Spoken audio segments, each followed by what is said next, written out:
YouTube channel Amar Panchhi food वर्ल्डको तर्फबाट मैले बेसिक कुकिङ सुरु गरेकी छु। यस बेसिक कुकिङको मार्फतबाट म हजुरहरूलाई हामीले दैनिक जीवनमा खाने परिकारहरू छिट्टो समयमा नै घरमै पाइने सामग्रीहरूबाट कसरी मिठोसँगले बनाउन सकिन्छ भनेर सिकाउँछु।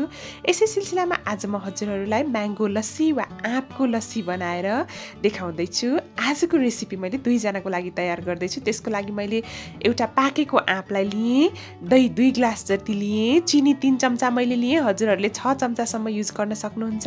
अलैँचीको पाउडर वा सुकमेलको पाउडर आधा चम्चा लिए।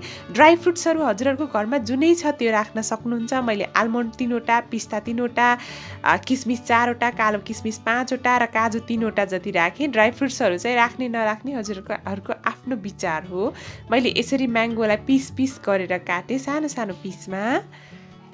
गर्मीमा लस्सी खानुको मजा नै बेग्लै हुन्छ। मैले यसरी सुरुमा म्याङ्गो पिसहरूलाई राखेँ, अलैँची पाउडरलाई राखेँ र चिनीलाई राखेँ। मैले चाहिँ धुलो चिनी युज गरेकी हुँ, हजुरहरूले डाइरेक्ट चिनी नै युज गर्नुभएको पनि हुन्छ।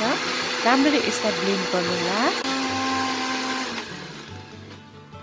सुरुमा म्याङ्गोलाई नै ब्लेन्ड गर्नुपर्छ। एकैचोटि सबै चिज ब्लेन्ड गर्यो भने त्यति राम्ररी यो ब्लेन्ड हुँदैन। यतिको भइसकेपछि अब म दहीलाई एड गर्दैछु। यो रेसिपी बनाएर खान एकदमै सजिलो छ।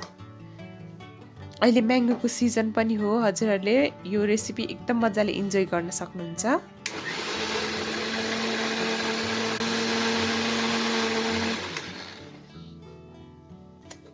यतिको चाहिँ करिब 2 ग्लास जति लस्सी बन्छ। म हजुरहरूलाई चिसो चिसै सर्भ गरेर पनि देखाउँछु।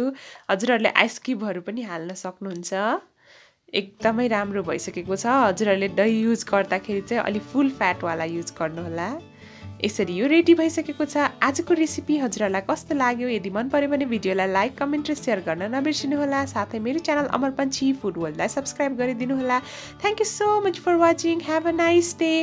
Happy cooking to all of you. Good by.